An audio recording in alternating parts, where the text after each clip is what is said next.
jërë ngeen jëf ci seetaan beeg déglu bi mbokki xarit yi daleen nag jàmm ci seen émission sortie nag ay bés bi lee daal di sepp kenn ci actualité bi mu bokk ci ñi ci gën a fës en tout cas ay bés bi ñu génn moom mënoo wax actualité te sunu gan gi tuddloo ko ndax joué na ci rôle boo xamante ne important na waaye aussi am na lu bëri loo xamante ne fësee na ko ci tolluwaay réew mi ak li nga xam ne mooy coowal pétrole bokk nag si ñi nga xam ne du ñàkk ne ñooñu la ñuy wër mooy ñor almet di kos dañuy bëgg ñi kos daal temps yi pour affaire bi gën a leer nit ñi mën cee am ay firnde yu leer moo tax ñu toog ak moom muy Clédor Sène jiite mouvement Clair Vision gindi askan wi serviteur ma nuyu la dalal la bàyyi la nga nuyu ak suñu auditeur ak téléspectateur. maa ngi nuyu auditeur ak téléspectateur Walfadjri yëpp di leen remercier ci invitation bi ngeen ma def fas yéene indil auditeurs yi ak téléspectateurs yi ay tontu yu leer.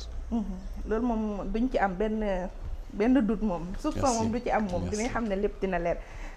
2016 toogoon nañ man ak yow. dëgg la. ñu def émission sortie nga am ay nébuleuse yoo xam ne souligné woon nga ko ci contrat pétrolier yi nga xam ne Sénégal signé na ko. dëgg la suñu demee ñetti at. coow li jib ñu gis ne foofa am na tekk am na it lu ci lëndëm. yow nan la lay def en tant que lanceur d'alerte. waaw nga may ma rek ma dooree gërëm boo xam ni ci yow la jëm ak Walfadjri parce que yow yaa ma njëkk a waxloo ci pétrole douté woon nga sax début bi mais tu m'as fait confiance pour la première fois sa émission ñu dégg Clédor wax ci ressources naturelles ci lañ ma commencé bàyyi xel je crois que capital boobu yow yaa ko constitué ma la ci remercier à l'entame de l'émission léegi le fait que ma waxoon ko bu yàgg waxoon ci bu yàgg wax yi commencé di firndewu day wone rek ni dëgg du ñaar benn kese la te yàgg-yàgg moom mooy mujj c'est-à-dire opinion publique ak individu bokkuñu temps de compréhension parce que masse pour mu comprendre ba mu leer ko ba mu am ci conviction mën na yàgg mënoon na gën a yàgg lii sax bu dul woon reportage BBC bi parce que ay lanceurs d'alerte yàgg nañ cee wax ba sonn ci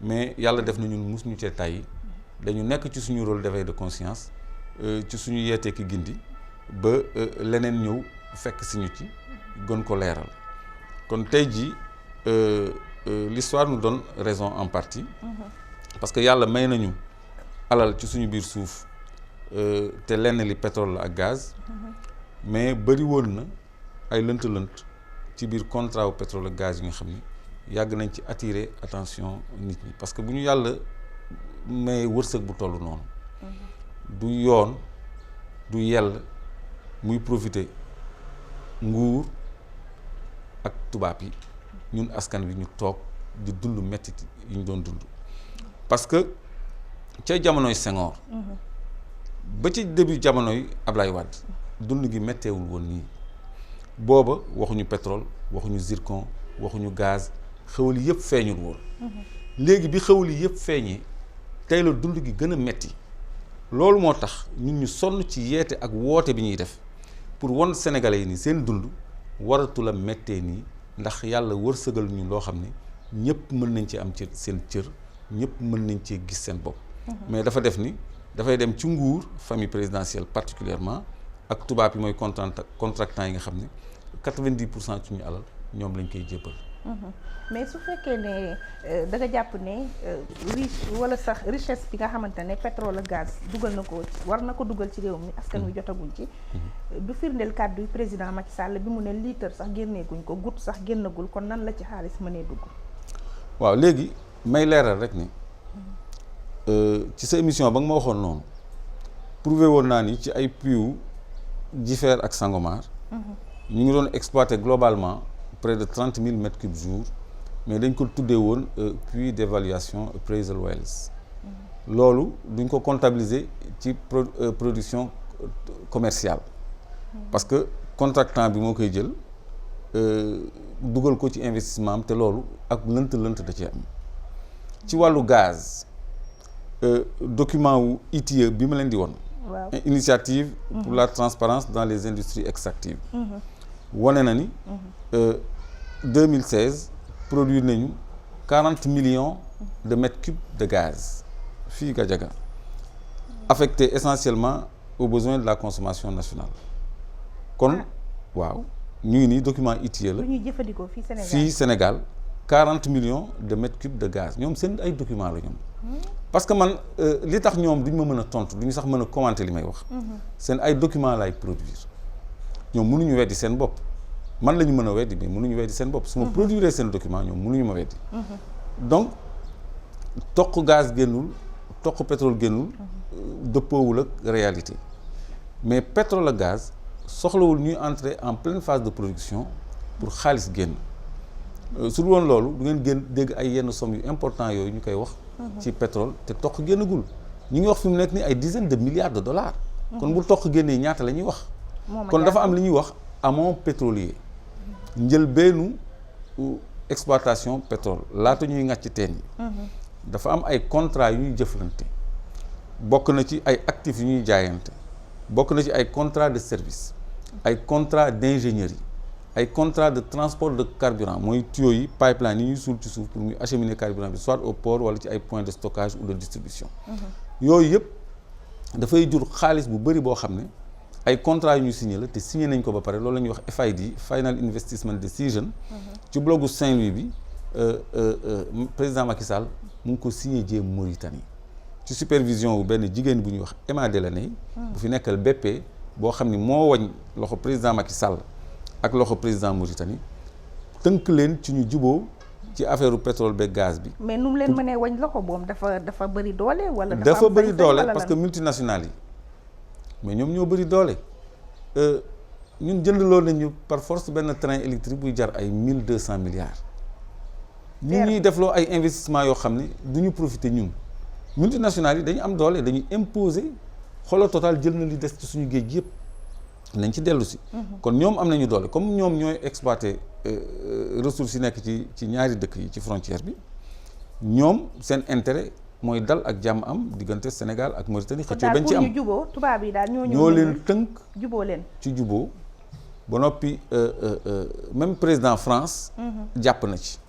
parce que Eiffage da cee am marché parce que ñoom ñooy installé plateforme bi war a traité gaz bi foofu à 8 kilomètres des côtes ñaari plateforme ñoom ñoo ko war a installé te dañuy nekk ci liggéey bi durant exploitation bi yëpp ay contrat la tamit pour France Eiffage notamment bu ñu génnee ci loolu ñu ñëw nag ci vif du sujet bi rawatina lu jëm ci scandale Petro-Tim nga xam ne enquête bi BBC moo ko def bi mu ko defee nag ba léegi coow li moom pënd bi wureegu ci mu am nag ay maanaam bu dee benn film la moom plusieurs actes lañ ko mën a diviser plusieurs épisodes merci léegi épisode bi bu njëkk bi Aliou Sall bi mbir mi amee mu fëgg dënnam waxee xol ne dina def ay plaintam jëm ci BBC jëm ci ñi nga xam ne ñoo wax ci documentaire bi di ay opposants ba sax am na yenn noo yu mu leen traité ñu teg ci ñaari fan mag ji président de la république ni ay naafeq ak ay rambaaj ñoo indi coow lii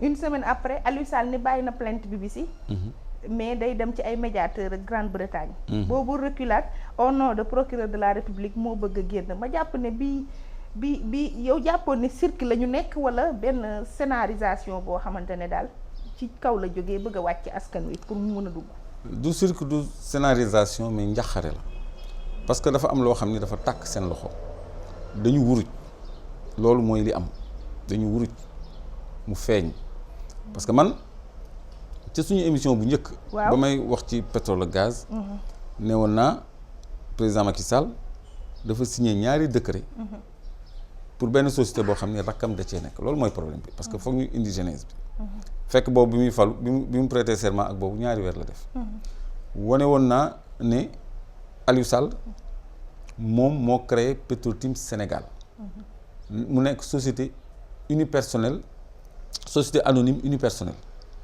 SAU moom benn nit moo ci nekk actionnaire muy Aliou Sall kon kooku amul lu ñu ciy laam-laame mais société boobu la ñu transféré 90% d'actifs yi mu jaay 60% Cosmos te 30% maa ngi dégg tout le temps opposants yi naan ñoom naka la ñuy def ba am suñu 30% suñu 30% mais c'est 90% au départ parce que même 60% yi ñoom ñoo ko jaay donc fu 30% générer 10 milliards de dollars 90% war na fa générer 3 fois plus c'est-à-dire 30 milliards de dollars donc loolu mooy genèse bi léegi Aliou Sall menace de plainte am wala annonce de plainte am duguleet parce que menacé woon na fi de plainte Ablaye Wade ak Birahim Seck Forum Civil menacé woon na fi de plainte Forum Civil ak 11 opposants Franck Timis aussi menacé woon na fi de plainte mais plainte yooyu yëpp kenn instruire ci benn kenn convoqué wu ci kenn defu ci lenn ay effet d'annonce la ñuy def pour fay mbir mi mais bii dafa am lu ci laal bitim réew parce que organe de presse bu nekk bitim réew Sénégal amu ci moyen de pression kon ñoom dañuy def seen liggéey en toute équité te dañu am ay information yoo xam ne yu wér la kon Aliou Sall wóorul ci moom parce que man waxoon naa ci benn télé ni du mës a plainte muy porter plainte BBC parce que BBC li mu war a génnagul. ah oui. non kon loolu BBC toogaale na lu raw li mu génne. non li. non bu leen tiital temps yi ñàkk nelaw gi dafa métti. du BBC rek c'est-à-dire. dafa am lu feeñ lu yaatu lu leeral lépp mais loolu moo tax yaa ngi fàttaliku président Macky Sall nee na bu ñu deful ndànk ay étranger dinañ ñëw jaxase ñu teg loxo ci suñu ay ressources BBC ci biti la jóge la mu yor tegu ko ci table bi daf leen jox lu xam nga jëlu suuf. waaw pepp la ci joxe benn pepp. kon de bu indee pour xool leen ñoom na ñuy def ñu ngi tergiverser plainte pas plainte. procureur ou pas procureur dik ou pas dik. communication gouvernement tey ñu ni affaire privée la suba porte-parole gouvernement woote ay ministre affaires étrangères man de gisuguma porte-parole gouvernement def communication affaires étrangères man ay présidence wala ay primature laa daan gis. alors parce que c'est BP léegi loolu njaqare rek lay firi du théâtralisation ñoom dañu xamatul fu ñuy teg seen tànk dañu xamatul lu ñuy def dañu xamatul lu ñuy génnee ci lii man li mu leen di conseiller Sénégal benn la li ñuy def nañ ko mais nañ ñu wax dëgg nañ ñu wax dëgg mënuñu tout le temps di mime comme si fii ñun ay nit ñu mënul comprendre dara ñoo fi nekk ay nit yu tekkiwul dara ñoo fi nekk lu ñu wax dinañ ko mën a gëm te damay am kersa parce que quand même suñu ay nawle ñu ngi suñu biir di ñu seetaan chancellerie yi maanaam ambassades yi ñu ngi fi France Grande-Bretagne États-Unis Afrique ak yëpp ñuy gis tey président wax bi dañ tey procureur wax bi dañ et puis ñu naan ay mënuñu président jotul ci rapport IGE loolu xel mënu ko nangu xam nga nit. loolu moom dinañ si ñëw parce que rapport bi moom suñu naataango yi nee nañ ko fàng ci biti. kon ñoom leer na côté dañu war a di wax seen askan. dëgg bu ñu bëggee mbir mi woyof ci ñoom. mais waruñ ñu menacer parce que li ma njëkk a defloo émission ak yow. menace su premier ministre Boun Abdallah Dionne la. ñu waxoon ni. dootuñu may kenn. mu wax ci pétrole ak ci gaz te du expert sinon ñu teg ko ci yoon. dootuñu may kenn comme si ñoom ñooñu moom. loolu moo ma révolté ba ma ñëw ci yow di la persuader ba nga am clairvoyance su accepter jël ma émission. parce que boobu kenn xamuma ci mbiru kenn njortuma sax ci mbiru pétrole ak gaz. loolu moom leer kon tey jii tamit. procureur ñëw na di ñu joxar bi di ñu menacer. loolu moo tax man ma dem wuyu ji leen yóbbul leen li ma leen yóbbul mais malheureusement la ma fa jëlee. yaakaar loolu dinaa si ñëw mais danga ne suñu confrère ya nekk ca BBC. pepp lañ génnee am na lu ñu toogaale lu ëpp loolu pourtant ñoom dans le camp du pouvoir nee nañu Mayni Jones travail am tegu ko ci yoon parce que benn camp la jëlu beneen camp doonte moom leeral na ni jéem na contacter Aliou Sall ba sax wax ak avocat am mais ñoom ñoo ko gàntal tey jii BBC boobu noonu nga ne am na leneen xanaa kon ci ñi liggéey ak ñoom ci nga bokk wala da nga am ak ñoom ay rapport wala lan. mais non bokkuma ci aw ma ak ñoom ay rapport mais on est à l'ère du partage automatique de l'information. monde bi ci ay connexion ak ay réseau lay dox am na ñoo xam ni seen pôle d'intérêt ak seen domaine d'intérêt da leen di may ñu xam yenn yi da leen di may ñu dem ci place boursière yi da leen di may ñoom yooyu mooy seen activité man ci loolu laay dox man loolu mooy sama yitte kon daf ma intéresse daf ma ñor te am nañu ñun ay pexe ay moyens d'investigation yoo xam ni may nañuy accéder à l'information où qu'elle soit mais encore une fois ñoom waa nguur gi xam nañu li BBC yor dafa am ay données électroniques yoo xam ne dafa nekk ci ay loxo yu yaatoo yu transcender affaire Petro-Tim bi yu àgg ba ci ay structures financières yu nekk fii yoo xam ne loxo famille présidentielle bi ngi ci te loolu mu ngi ñëw yàggatul de yàggatul dara am na yeneen yu ñu yor yàggatul dara famille présidentielle loolu moo tax ñoom xamuñu nu ñuy def parce que bëgg nañu xam ñun li ñu yor ñoom loolu moo leen yitteel mais ñun li ñu yor dañ leen ko jox yéen kay kon yéen a ngi dugg ci kàmb gi foofu laay ñëw ak yow kàmb gi procureur de la république maanaam ni ko dégguma maître kàddu gi Moussa Sarr waxee waaw ñu koy sargal bu baax nee na moom de mosul dégg procureur enquête am mu ubbi ci information judiciaire woon nit ñi ne kaay leen yéen témoins indi leen ñu ay preuve waaw loolu moom doon na lu bees waaye loolu est-ce que du kàmb buñ gasal ñi yor ay documents ci pétrole ngir ñu jox lépp état bi ñu teg ci tànk non bu ñu joxee lépp état bi duñ ci mën a teg tànk parce que man tey jii li ma yor su mu leen ko joxee buñ ci tegee tànk man ma siiwal ko parce que du doon benn boo xam ne dam leen koy jox rek toog danaa ci yor dara danaa ci dam leen ciy jox copie rek daal di téye li may téye la ñuy am dama koy am donc ñoom buñ ko exploité wul ci yoon mais man li ma yor dama koy séddoog sénégalais li ñu yor dañ koy séddoog sénégalais liy ñëw di war cee dolleeku donc ñoom fi mu nekk nii mais attitude boobu noonu tiitalu la taxul la nga perplexe sur le fait que procureur di woon nit ñi am ay information ñu indi ko non c'est-à-dire ñoom dañu bëgg arrêter le débat public autour des questions du pétrole et du gaz parce que coow li dafa commencé bëri te tubaab yi nga xam ne dañuy investir stabilité mooy seen deuxième critère d'investissement donc su amee benn mouvement populaire bu ñu yëgee ni askan bi ñu ngi xumtu ñoom dañuy tiit ci seen ay investissement loolu moo tax Boun Abdallah daan wax booba bu kenn waxati ci pétrole ñoom bëgguñu dégg ñu wax ci pétrole parce que dañ cee deful lu leer parce que bu fekkoon dañ ci def lu leer am na ay pays africains yoo xam ne ñu ngi exploiter seen pétrole tranquillement parce que lépp leer alors donc loolu mooy seen problème numéro 1 maanaam seen diggante ak tubaab bi parce que lenn ci communication procureur sax tubaab bi la concerné lenn ci communication Macky Sall tubaab bi la concerné ñoom la ñu rassuré ñoom la ñu dalal seen xel mais fi mu nekk nii enjeu yi nga xam ne moo am autour du pétrole et du gaz tax na ba bëgguñu dañu bëgg a étouffer débat public moo tax ñu ñuy menacer ñun lanceur d'alerte yi waaw parce que ça leeral na ko ne mbir mi ci télé yeeg au lieu ñuy nekk ci télé yeeg réseaux sociaux yi donc ça les dérange nañu jébbal suñu ay preuves enquêteurs yi bu fekkee ni yor nañu lu leer te loolu daf ñu arrangé ñun daf ñu arrangé dañ ciy sant yàlla di ci gërëm procureur bu baax nag di ko ci ñaax pour mu dem jusqu'au bout de cette logique là parce que ñun tey jii bu ñu instruiroon plainte dina jël ay yoon yoo xam ni dina yéex lool parce que décret bi ñu ngi ko signé depuis 2012 am na ay délais yoo xam ne c'est prescrit foog nga attaquer effet wu décret yi et non décret bi moom mënutoo ko attaquer en annulation devant la Cour suprême donc on était un peu coincé quelque part parce que ñu ngi doon envisager ay options sur la table ak suñu ay avocats fii ba Londres mais lii bu tijjee dossier may ñun ñu verser ci ay éléments mais dañuy am lu gaaw lu baax loo xam ni dafay leer parce que ñun lu leer rek la ñu bëgg. lu leer ngeen bëgg. waaw procureur woote. yow Clédor nga njëkk a dem. fekk ji enquêteurs yi. pour jox leen say preuves. nan lañ la accueillir. waaw xam nga donc opportunité bi ñu offrir moo tax man dama yàkkamti woon jébbal leen li ma yor. ñu verser ko ci dossier bi maanaam dossier am parce que dossier bi day mën a dox ba ñun ñu nekk ci partie civile.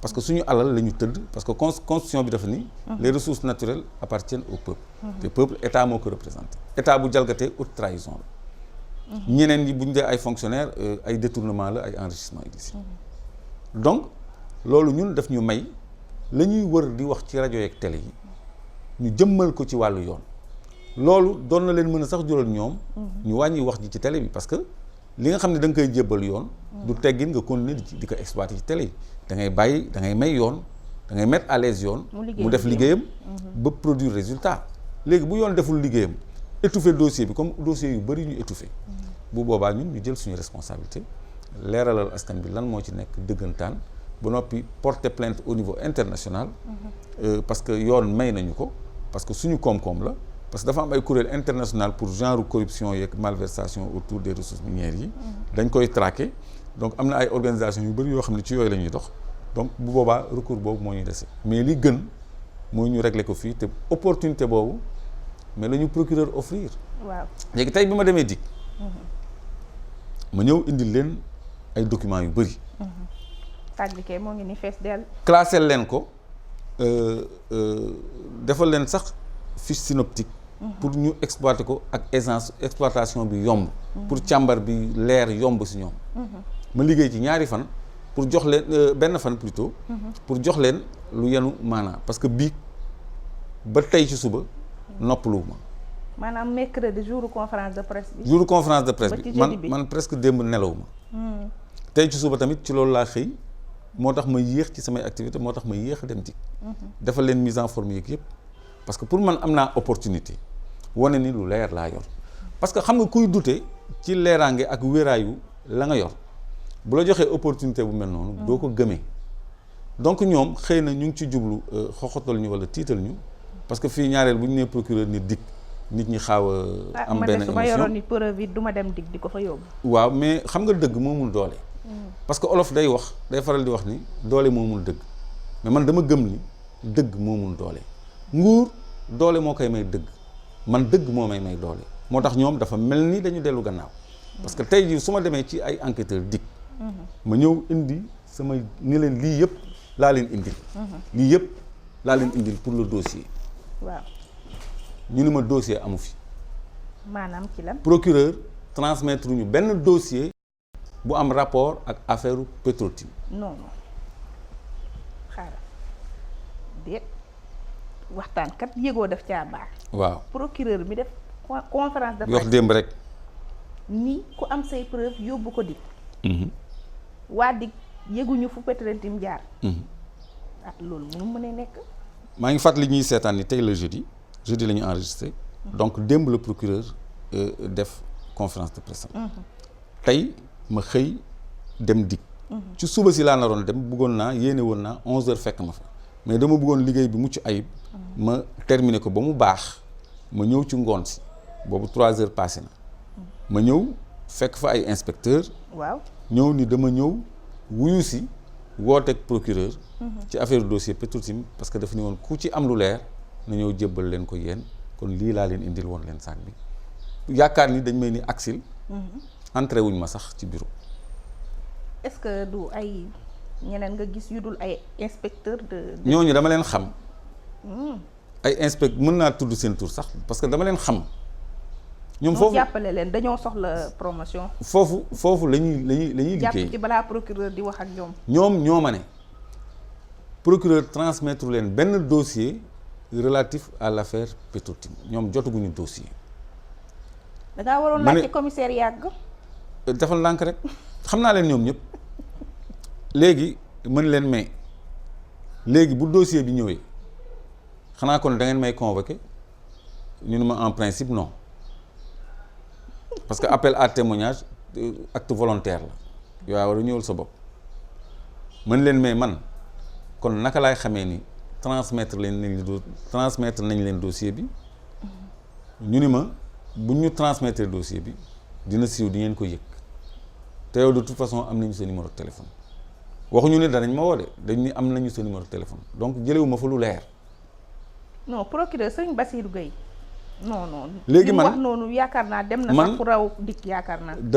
dama jaaxle parce que lii suñu ay bànqaasu réew ñoo nekk di màbb fi mu nekk nii parce que procureur mooy le maître des poursuites moom la ñuy sàkku ci moom ay leeral bu fekkee ni problème am na division des investigations criminelles investigation mooy saytu mooy enquête dañ leen jox jumtuwaay jox leen personnel jox leen budget pour ñu liggéey loolu pour ñuy leeral di saytu di enquête léegi procureur ni yee ñun lanceur d'alerte yi ñun ñoo war a leeralal ñoo war a jàppale ngeen gindi leen rek ñoo war a jàppale pare woon naa mais gindi bi sax nanguwuñ ko ñoo war a jàppale DIC pour mu niit dossier wu pétrole beeg gaz bi xam nga loolu ay caaxaan la mais ñun quand même jël nañ leen au mot profiter de l'occasion parce que opportunité la pour ñun ñu connaître de ce dossier là ñun xamuñu opportunité bi ñuy offrir Clédor président wala serviteur mouvement Claire Vision yow it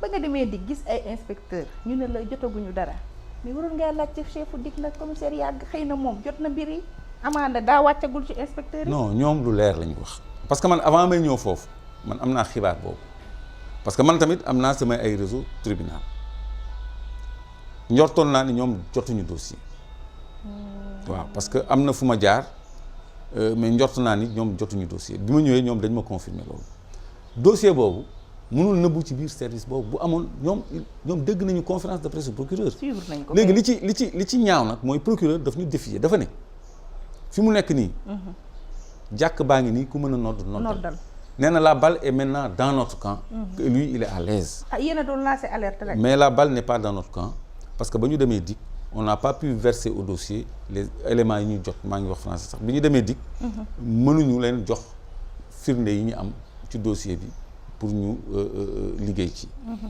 parce que procureur nee na léegi ñun ñoo ci des comme dañu nekk ci rajo yi ak télé yi di wax léegi nañu dem DIC joxe li ñu yor ñoo nañu DIC ñu ni procureur joxewul fii benn dossier mais loolu mënut a ne non am naa yaakaar ne léegi nag ñoom lundi moom après sortie léegi nag ñoom ubbi dossier léegi nag ñoom dañu war a def communiqué comme ñoom ñoo defoon seen conférence de presse mën nañu sax bañ a defaat conférence de presse mais nañu def communiqué pour wax lan la dossier bi di xaar pour ñu transmettre ko division des investigations criminelles parce que man am naa ay éléments yu ma ciy versé te dafa war a recevable du ñàkk ne courant moo fa coupé wala amuñu imprimante pour imprimer mbir mi génne ko ci machine yi xëy na erreur technique moo ci am xam nga mbir day tegu ci dëgg yow da ngay woo nit ñi pour ñu dem ci DIC yóbbu la ñu am te dossier amul xam nga lii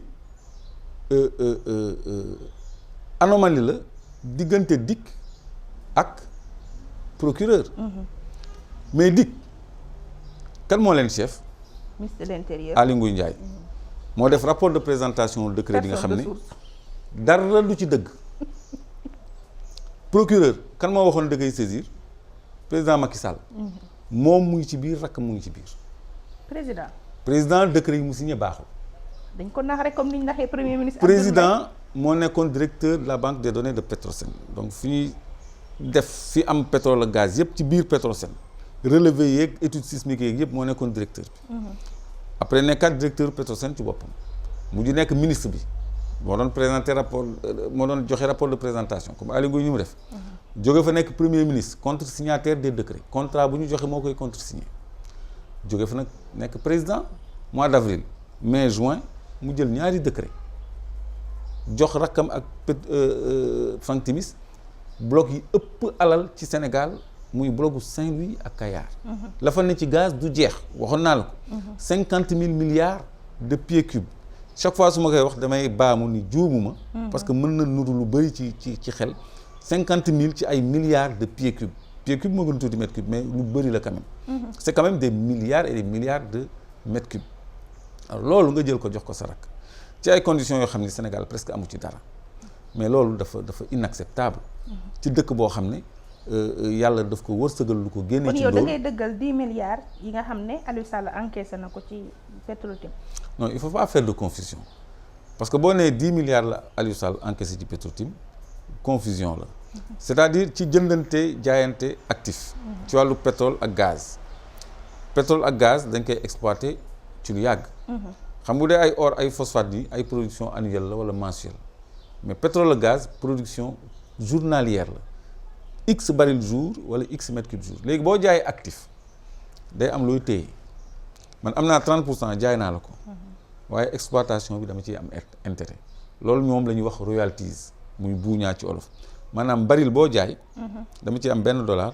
wala $2 ci diiru nangami at wala ci dayoo nangami volume de production léegi loolu Timis Corporation mi nga xam ne Aliou Sall ci la nekk lañ ko fay donc problème bi Aliou Sall mu ngi ci biir Timis Corporation donte nee na employé la parce que waxoon na fi sax ne moom liggéeyatul foofu démissionné na waaw loolu wérul histoire weddi na ko parce que moom ci boppam Aliou Sall moo ni waruñu woon publier ay bulletins de salaire am c'était des bulletins de salaire de 5 ans donc ça veut dire que Timis Corporation mu ngi ko doon continuer di ko fay donc mu ngi doon continuer di liggéey kon actionnaire la wala employé ci Timis Corporation donc ci 10 milliards de dollars yooyu certainement dana ci am lu rus même bu dee $1 jëm ci moom. te Timis Corporation ñu fàttali ne moom ak yaayam Petro Asia.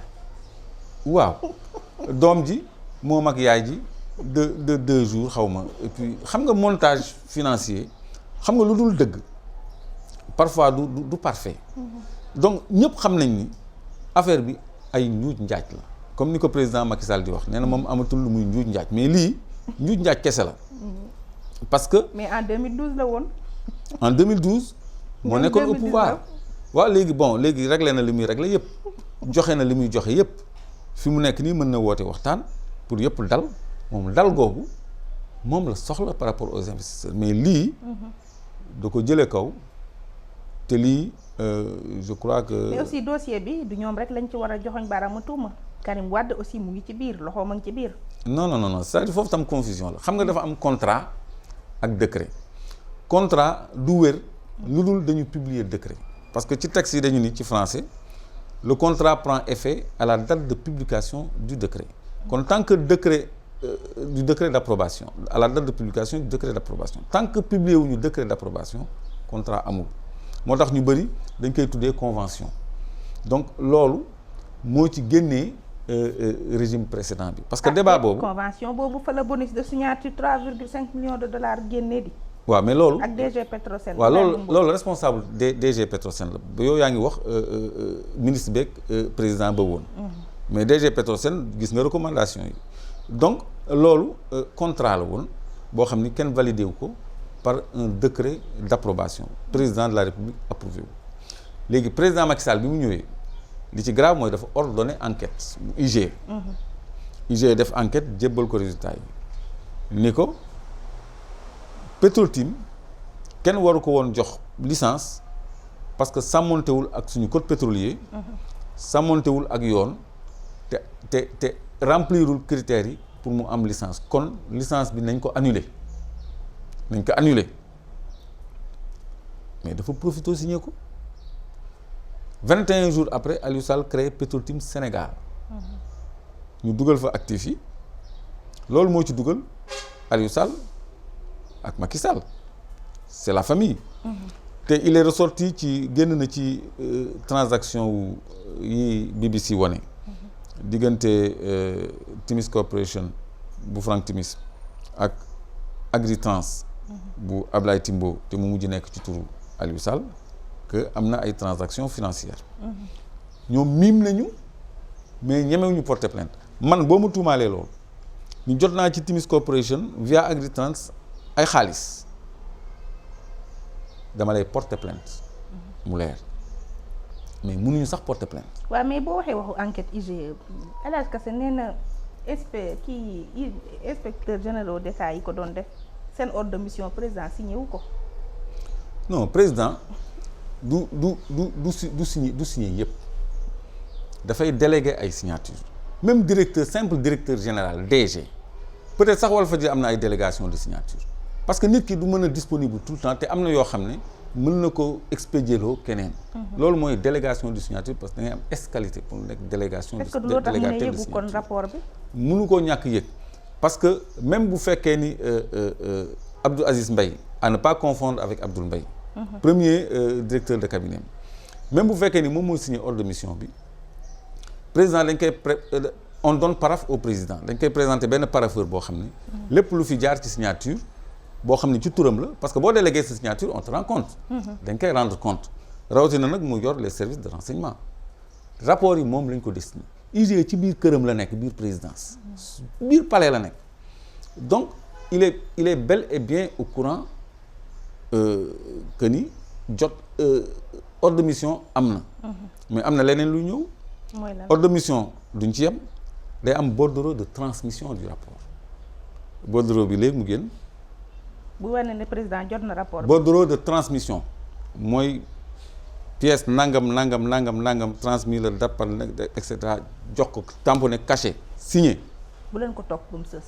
non c'est-à-dire xam nga. jàpp leen ci dafa am loo xam ne dafa am loo xam ne dafa ruslu c'est-à-dire jàkkaarloog sa askan di ko wax loo xam ne yow leer na la ni kenn du la gëm rapport boo xam ne ñëpp yor nañ ko.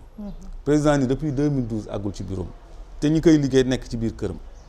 te ay jamono ñu menacé woon ni rapport bi dañ ko faa toxal dañ koo sàcc maanaam. képp kuñ ko fekk sa loxo dinañ la teg ay daan. képp ku ci exploité ay extrait dinañ la teg ay daan. ñu jékki-jékki ni rapport bi amul mujj gi ñu ni président jotu ci. bëgguñu téye rapport bi te dinañ ko téye dafa tàng seen loxo dinañ ko téye.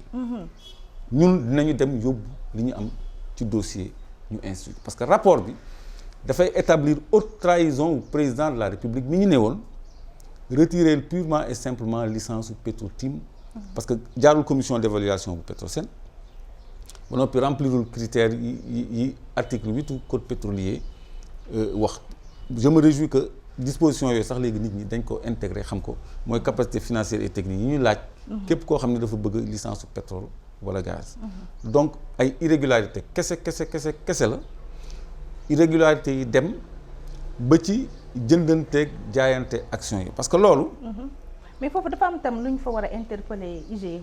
c'est vrai que corps de contrôle bu gradé la et que droit de réserve dañ koo am devoir de réserve ak yépp dafa obligation de réserve dafa tegu ci ñoom waaye war nañu leeral nag parce que bu dee liggéey nañu lii ci anam yu wóor te ñoom état du Sénégal moo leen di fay Sénégal la ñuy liggéeyal je pense que war nañoo mën a leeral yi ñi man de xam naa ni ñoom fi ñu nekk nii ñoom am nañu leen metti waa DIC war nañu am lu leen metti man su ma doon liggéey DIC wala IGE dinaa am lu ma metti sûreté section de recherche nag waaw dinaa am lu ma metti parce que y a rien à chercher parce que tey jii bu procureur interpellé woon Gallo Samb ak Omar Sarr inspecteurs généraux d'État yi nga xam ne ñoom la ñu jox ordre de mission 035 pour ñu saytu mbirum Petrosen ak mbirum licence yooyu ñooñu kese def rapport boobu bu leen procureur entendre wax ma DIC parce que ñooñu ay enquêteurs lañu dañu prêter serment comme magistrats yi comme officiers de police judiciaire yi seen travail dafa am valeur ñooñu bu ñu leen interpellé woon plutôt que di ñu woo ñun dinañu xam ne ñii bëgg nañu leeral ñun lan la ñu mën lu IGE mënul lan la ñu mën lu OFNAC mënul IGE produit na rapport OFNAC produit na rapport comme OFNAC am na droit de saisine mën a jébbal directement dossier am tribunal ñu ni Nafi Ngom Keïta duñ ko may mu àgg foofu ñu dagg tànk yi ki ko wutu boobu ba tey rapport boo xam ne daanaka sóoratu na lan moo ci avancé kooku tamit ki yor OFNAC fi mu nekk nii mais dañ ko war a interpeller ci dossier boobu nga xam ni dafa am partie civile léegi naka la forum civil ñi nga xam ne dafa déposer plainte autour du dossier Petro-Tim incriminer nommément Aliou Sall ba ñu entendre ci Aliou Sall entendre ci acteurs yëpp ba ficeler dossier def ay enquête internationale ñooñu waa forum civil yooyu naka la ñu mën a wëlbati koo tey aussi di dem DIC naan dañuy témoigner mais ñooñu mënuñu dem parce que li leen war def nañ ko ci yoon lañ ko teg rapport am na instruire nañu seen plainte mais dañ ko téye ñooñu mënuñu dem DIC di recommencer encore beneen procédure mais man comme jaaruma foofu yëpp je suis la rescousse man mën naa dem ñeneen mën nañu dem indi lu bees parce que daf ci am lu bees mooy lan loo xam ni dafa romb Petro-Tim ak Aliou Sall baaxee parce que pétrole 14 contrats la ñu signé Sénégal 14 contrats la ñu signé benn rek lañ ciy wax muy Petro-Tim y en a 14 yoo xam ne 14 contrats la ñu signé au total jeex na kon seddoo nañ ko su Macky Sall bloc yëpp am na borom bloc yëpp am na borom am na yenn yu ñu nangu yu nekk ci jéeri ji di xool nu ñu koy négocier waat par rapport au nouveau code pétrolier mais yooyu amul sax enjeu trop parce que à titre de réserve et de cotation boursière rek lañ koy soxla du loo xam ne dañ ci jublu exploiter ko mais teg loxo ci réserve këyit boobu dafay am valeur boo xam ne boo demee bourse dañ ci mën a jëndanteeg jaayante comme royalties yi nga gis BBC wane ko moo tax toog pétrole génnul loolu mooy sénégalais yi bu leen gëm ni xaalis dina génn ci pétrole te pétrole génnul c'est pas vrai donc 14 contrats au total la ñu signé benn moo ci am coow parce que Aliou Sall da ci impliqué mais deuxième contrat bi ñu jox Total Ultra Deep Offshore daf ci am loo xam ne musu cee am c'est-à-dire dañu fay lu mu tuddati 10 millions de dollars contrat baa ngi nii 10 millions de dollars la ñu fay ci signature président de la République. mais contrat bi nga yor man li ma si jaaxal du copie lii dafa ànd ak cachet yeeg yëpp. mu ngi nii de xonq na cur de. waaw waaw duplicata la wala lan la. duplicata wala machine la wala. xam naa ni genre am la rek xam naa ni daal xam nga boo demee ci notaire wala huissier bu lay defal acte. da lay defal li ñuy wax ay copie originale. da lay defal benn acte def ko ñeent mais bu ci nekk original la dañ ciy estampillé copie originale copie originale copie originale. contrat tamit ki signé day am Petrosen day am présidence day am ministère day am ministère des finances day am et cetera donc dañ ciy def yu bëri. kon ci estampillé yi ci nga jot nii. yii daal mu ngi nii daal xaw ma ci yan la léegi xam nga bonus de signature. dañ ko dindi suñu code pétrolier bu 98. loolu la IGE nii nañ ko toppee DG Petrosen ba woon parce que daf ko laajoon ci loo oil. mais ci. contrat bi bu total bi. deuxième contrat bu total bi total ñaari contrat bi mooy bu mucc. bii fekk na Thierno Alassane démissionné. bii Boun Abdallah kooku tam maa ngi ko naroon fàtte. loxo mu ngi ci biir. moom est-ce que du sikkim gerte di ko ci yóbbaale. déedéet xam nga fii dafa signé. daa contre signé rek comme Abdoul Mbaye. contre signé wul dafa signé premier ministre de l'énergie et du développement des énergies renouvelables liiral et du développement des énergies renouvelables donc il a signé en tant que ministre de l'énergie ba noppi dem ci décret ba contre signé ko en tant que premier ministre kon daf ci dugal loxoom ñaari yoon. kon takk na ci ripp. te ripp sax te contrat bi dafa am spécificité ñu ngi dàq bonus de signature. léegi Total war a fay $10 millions $10 millions dafa mel ni c'est à la mode. léegi kan lañ ko fay ñoom. dañ ko war a fay 30 jours après la publication du décret d'approbation. maanaam bu Macky Sall jëlee décret 30 jours après. Total dafa war a fay $10 millions. loolu amul benn loi man maa ko wax fii télé comme ñoom dañuy interpeller nit ñi di bëgg a leeral. waaw ni ñu indi seen ay spécialistes même su dul contradictoire même bu ñu bëggul contradictoire ñu dem ci plateau yi déroulé ñu wane disposition réglementaire buy maye ñu fay dërëm ci signature u décret président waxuma contrat de décret président amul fenn ndegam bonus de signature la ñu dàq fay xaalis ci décret loolu lan lay nuru président signé ñu joxe $10 millions. non président du sénégalais yi lay liggéeyal.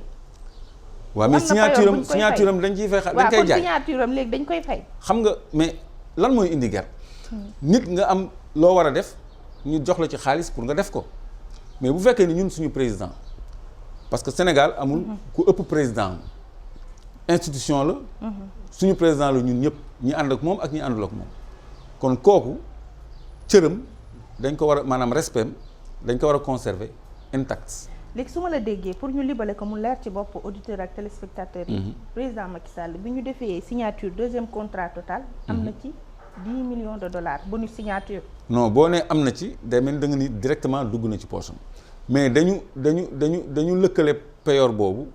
signature am bu signé wul xaalis boobu du dugg kon loolu motivation la pour kii signé. léegi xaalis bi fu muy dugg ci keesu état bi. léegi nag ñun waxuñu fu muy dugg. man maa ngi budget bi toftalu soxla may génnee ay documents. maa ngi budget bi toftalu ci contrat bi. waaw man gisuma ko ci benn rubrique ci nomenclature budgétaire bi. loi de finances rectificative yi yëpp. amu ci loi de règlement amu ci man gisuma ko léegi man su fekkee ni ñoom seen ay nit ñu may dégg. nañu wax ci ban loi de finances rectificative la dugg. wala ci ban loi de règlement lañ ko jël en compte. wala ci ban rubrique ci nomenclature budgétaire bi lañ ko inscrire. kon waa finance am ngeen liggéey foofu. pour mu leer. dafa am yoo xam ne buñ ko doon wax fii ba suba du jeex. ci lunxuur ak dëng-dëng yi am autour de la gestion du pétrole gis nga Petrosen kër la goo xam ni boo ko fëggoon la fay génn ci mbóot dalay dawloo parce que daf ci am ay recouvrement yoo xam ne. du sax. dugg ci budget duñ ko inscrire ci budget te lépp luy alalu Sénégal dafa war a dugg ci budget léegi sànq maa ngi daggoon sama benn développement ci xaalis bi génn ci pétrole. parce que royalties yi rek ngeen gis ci 30% muy $10 milliards mu yéem Sénégal. mu yéem Sénégal ma leen di wax ni président Macky Sall leb na lu ëpp loolu. $10 milliards mooy $6 000 milliards. moom groupe consultatif de Paris décembre bi weesu le 16 je crois. loolu lañ fa lebi woon bi. leb na 7700 environ milliards lu ëpp 10 milliards de dollars yooyu comprendre mais dana ñëw ñu gën a toj yax bi léegi ci biir jëndanteeg jaayante bi 10 milliards yooyu bonus la. non 6000 milliards moom nit mënu koo jël ñemewu ko sax.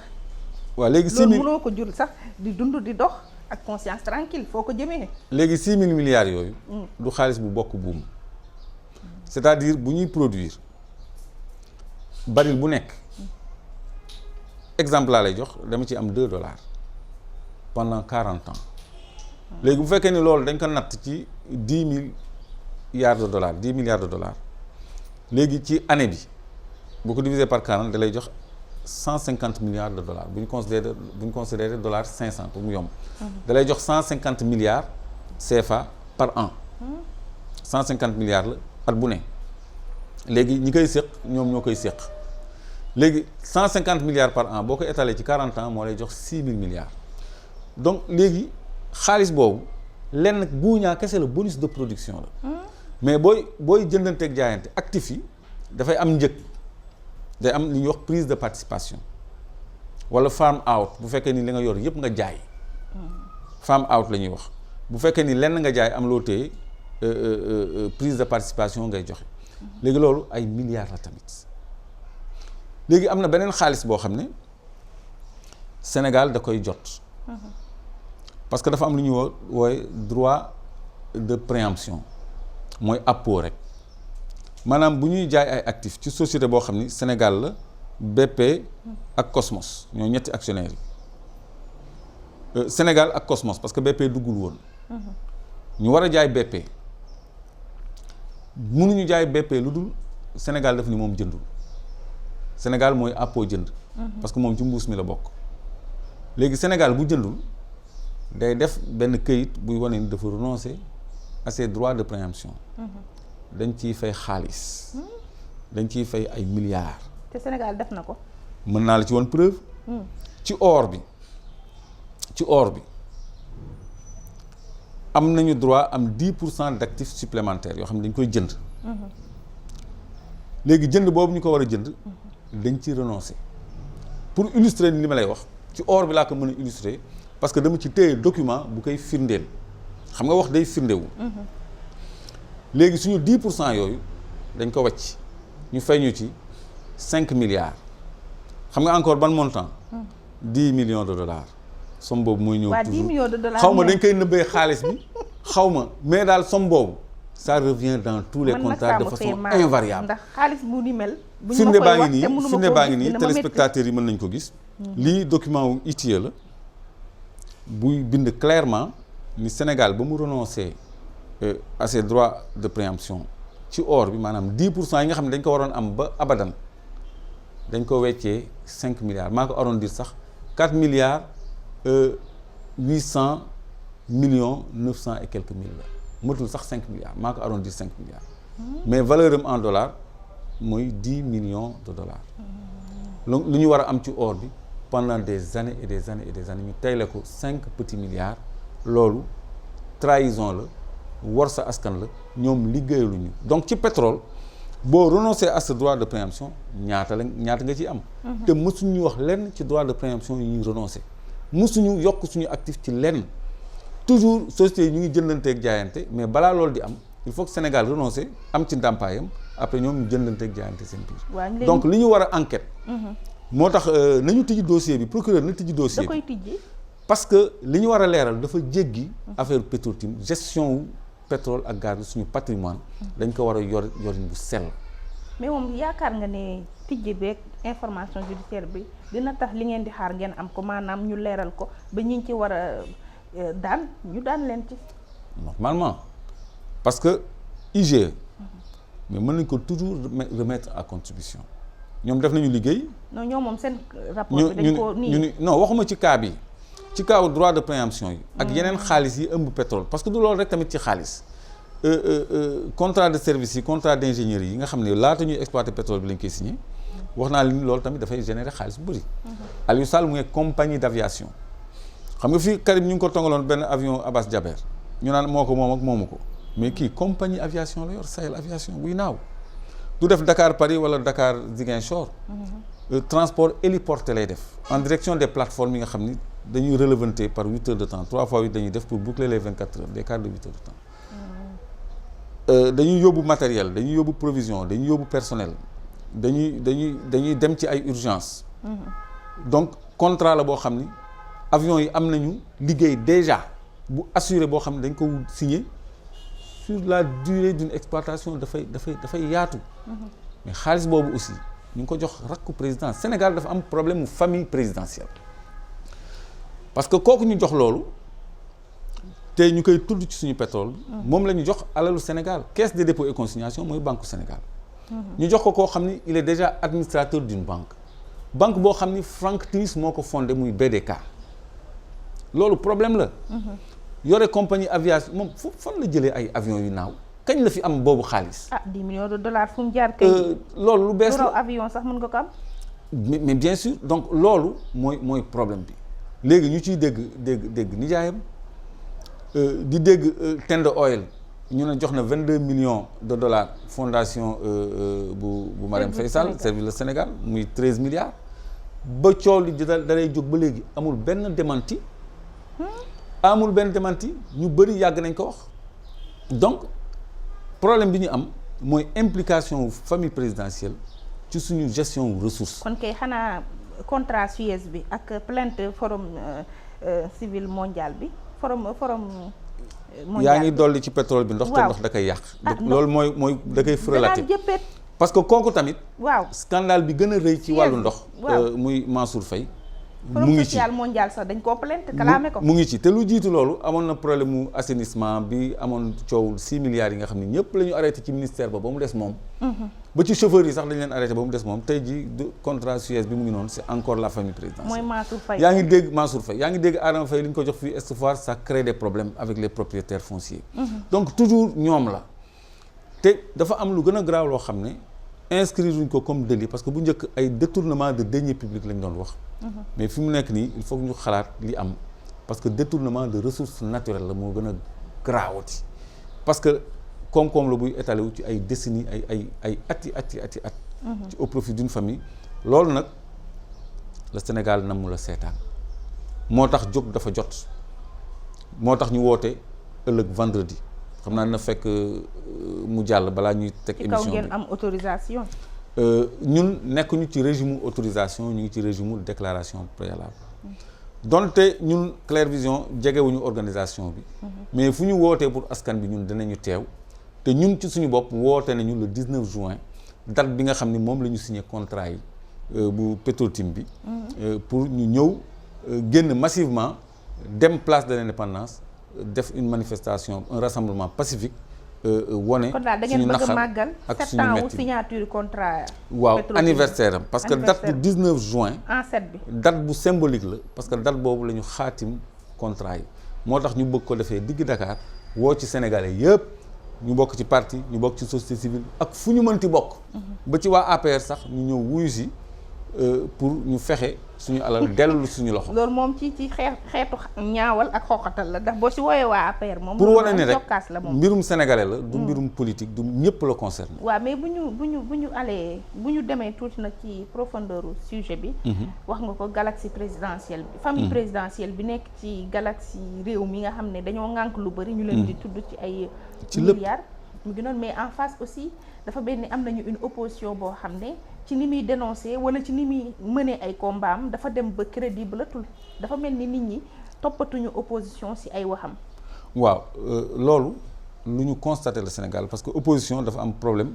pour adhérer loo nit ñi ci ay cause am moo tax nouveau acteurs politiques yi génn jeunes yi ak électeurs yi jox leen bopp parce que pour la plupart ñu fi nekkoon la ñëwaat moo tax nit ñi ñemeetuñ leen moo tax ñun lii ñuy woote nii ñu def ko ci cadre mouvement citoyen nga xam ni Clair Vision la alerte bu Cheikh Sadibou Kébé waaw da ngay fay kii de. waaw communication bi. waaw léegi ay service commercial. ay communiqué da ngeen koy fay. plateforme bàyyi ba 19 jege ngeen def seen communiqué. plateforme mouvement citoyen la parce que lii ñuy wax nii mooy actualité parce que ñun signé wuñ contrat pétrolier amuñu 10 millions de dollars war fa jege. lii ñuy wax nii.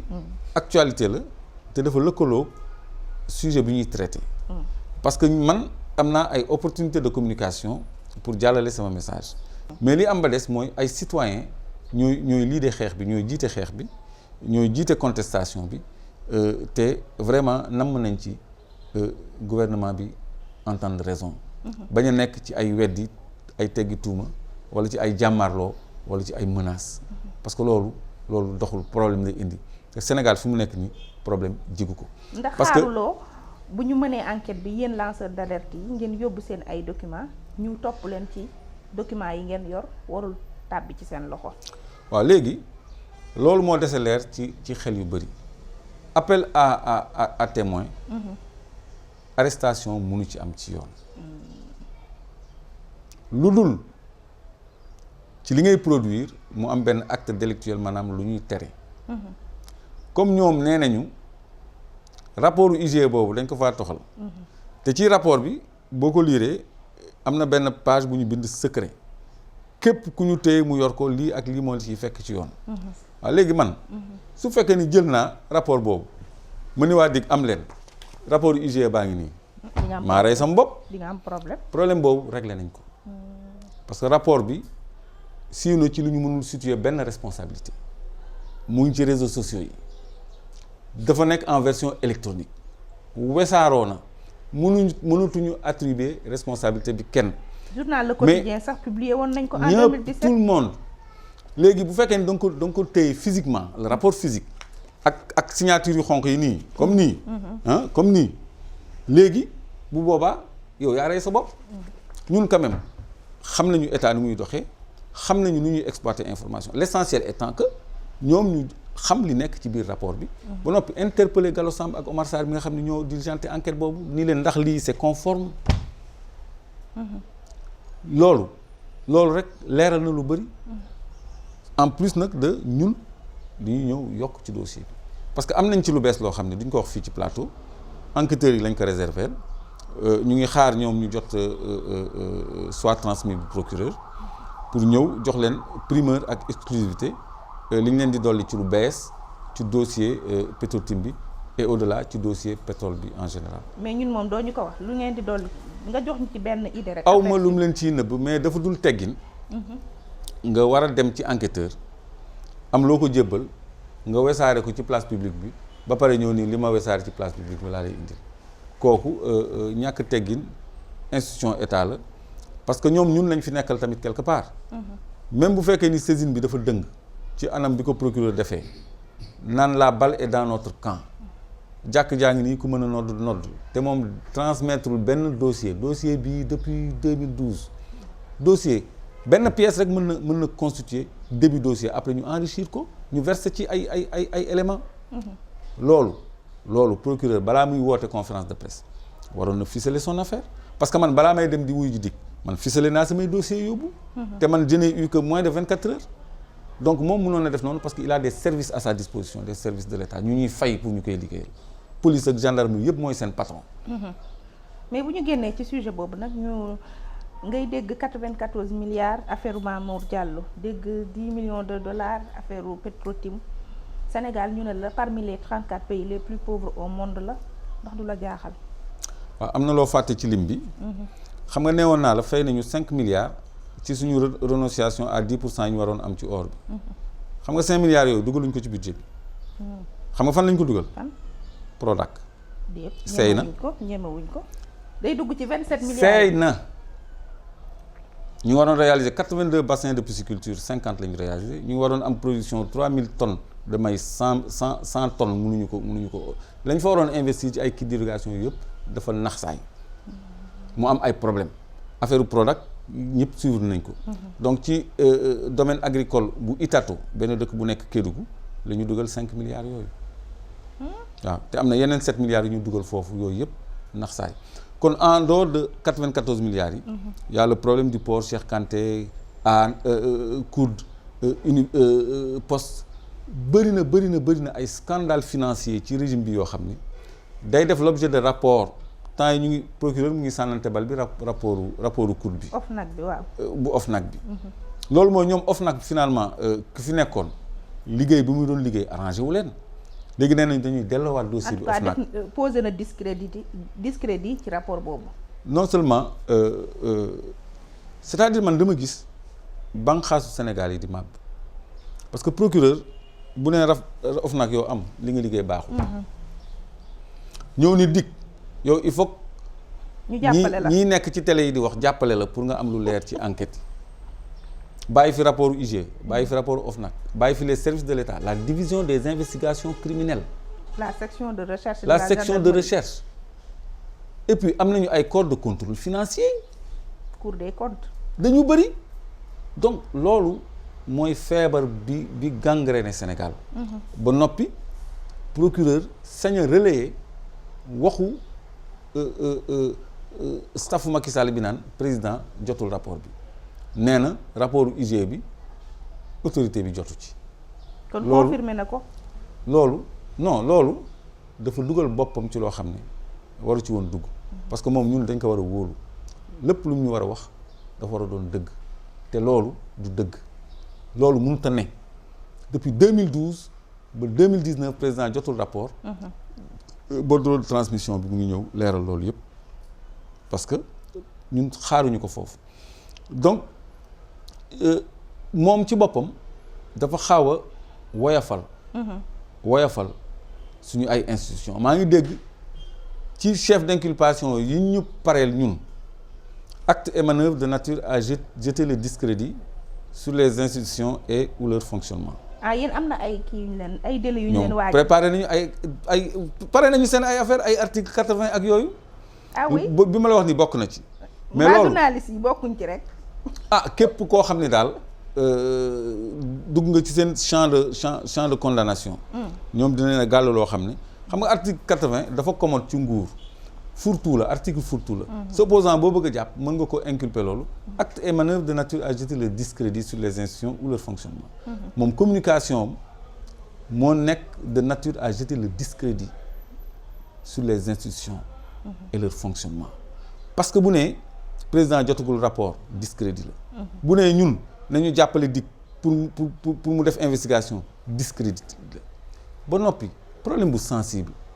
comme ordre de poursuite bu war a jóge ci armée pour ay gendarmes yu am problème dans l'exercice de leur fonction loolu est-ce que war na def l'objet de communication boobu ba léegi jotoo ordre de poursuite am na lu taxoon donc c'est sensible mais bu loo ciy wax que armée léegi jox na ma ndigal jox na ordre de poursuite léegi dinaa saisir prévote pour ñu dem jàppi loolu du communication procureur parce que l'armée meluñu comme ñun c'est un corps organisé avec une hiérarchie man maa moom sama bopp militaire moomul boppam dafa am hiérarchie dafa am et cetera donc dafa am yoo xam ne buñ koy def dañ koy def ak beaucoup de responsabilité parce que communication procureur boobu vraiment dama ci am déception bu méttee. yaa wax waxu responsabilité ñu nit ñëpp dinañ assumer seen responsabilité. ñi ci war a wax dinañ ci wax ñi ci war a débattre dinañ ci débattre ñi ci war a poser question dañ ciy poser question. léegi épisode 1 feuilleton. pétrole sénégalais ak gaz. jeex na Théodore déggal Clédor Sène ma ba tàggu la bàyyi la nga tàggu toog suñu auditeur ak téléspectateur en attendant yeneen épisode di ñëw. waaw maa ngi lay gërëmaat encore une fois de plus madame Mbacké di gërëm Walfadjri di tàggu auditeurs yi ak téléspectateurs yi parce que yéen a ngi ci rajo beeg ci télé bi di leen wax rek ni man wax ji li ma ci gën a jublu mooy mu leeral comme ni ko procureur sàkkoo woon ci ñun def nañ ci suñu kéem kàttan mu jugul fenn ba léegi ñu ngi continuer di ko sàkku ci nguur gi ak procureur pour ñu exploiter li fi nekkandi wóolu ñi nga xam ne ñoom la ñu jox mission régalienne pour ñu def ay investigation ak ay enquêtes bañ ñu teg ñun ci seen kaw wala di sàkku ci ñun ñu leen di dimbali kon wax ji fii lañ koy yemale tey mooy premier épisode bi mais xam naa du yàgg dara dina am lu bari lu bees ci mbirum pétrole gaz notamment ci mbirum Petro-Tim ak famille présidentielle. te bu ko kenn raté ci rajo télévision Walfadjri day doon la voix des sans voix. mbokk yi li moo doonoon seen émission sortie ñu leen di jaajëfal bu baax ci seen teewlu gërëm nag sama xalifa El Hadj Saliou Bey mi àjjowoo lépp ci réalisation bi du ñu fàtte madame Ba Dieyna Dabo oustaz Assane Diouf ak Pape Maguette Gueye may gërëm bu baax sa sœur bi macha allah. mi ñëw jullite lool. ñu ngi koy jaajëfal ndax accueil bi macha allah ñu ngi ko ciy gërëm. di gërëm aussi suñu xarit bi jógee Rëbës ñu ngi koy jaajëfal bu baax. di la jaajëfal ñi nga xam ne ñoo ñu doon teewlu jox leen rendez-vous beneen ay bés ci beneen émission sortie incha allah.